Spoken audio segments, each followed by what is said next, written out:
ये दुनिया का सबसे छोटा देश है जहां ऐसे लोग रहते हैं जिनके इशारे पर दुनिया चलती है।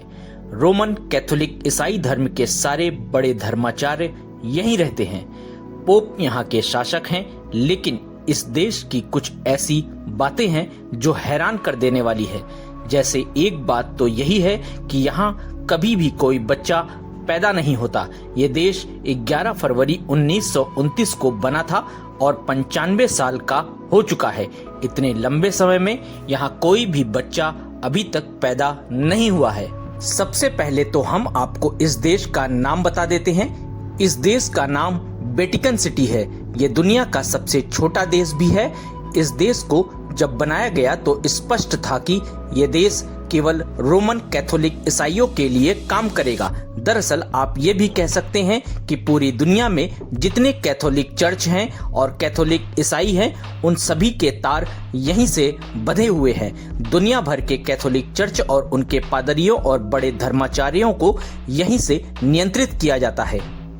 वेटिकन में मुश्किल से 800 से 900 लोग रहते हैं, जिसमें रोमन कैथोलिक ईसाई धर्म से जुड़े बड़े धर्माचार्य ज्यादा हैं। फिर भी किसी भी देश की तुलना में यहाँ अपराध दर सबसे अधिक है। ये इसलिए कहा जा रहा है क्योंकि यहाँ प्रति व्यक्ति अपराध अधिक है। ये अपराध आमतौर पर बाहर से आने वाले लाखों पर्यटकों के साथ अंजाम दिए जाते हैं। सबसे आम अपराध दुकानों में चोरी, पर्स छीनना और जेब तराशी है। सबसे पहले तो ये जान लीजिए कि इस देश के बनने के बाद कई बार ये चर्चा हुई कि यहाँ कोई अस्पताल क्यों नहीं है। इसकी मांग भी की गई, लेकिन हर बार इसे खारिज कर दिया गया। यहाँ जब कोई गंभीर तौर पर बीमार होता है या कोई महिला प्रेग्नेंट होती है तो उसे या तो रोम के किसी अस्पताल में भेज दिया जाता है या उसके संबंधित देश में भेजने की व्यवस्था की जाती है।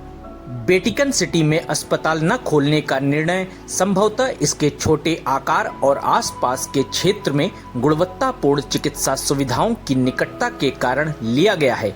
वेटिकन सिटी का आकार केवल 118 एकड़ है। सभी रोगियों को देखभाल के लिए रोम के क्लिनिकों और अस्पतालों में जाना होगा।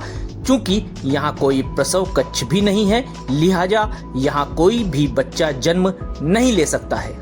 यहाँ कभी नेचुरल बेबी डिलीवरी भी नहीं हुई या यूं कहे करने ही नहीं दी गई। जब भी यहाँ कोई महिला गर्भवती होती है और उसकी डिलीवरी का समय करीब आने लगता है तो यहाँ के नियमों के अनुसार उसको यहाँ से तब तक के लिए बाहर जाना होता है जब तक कि वह बच्चे को जन्म नहीं दे देती।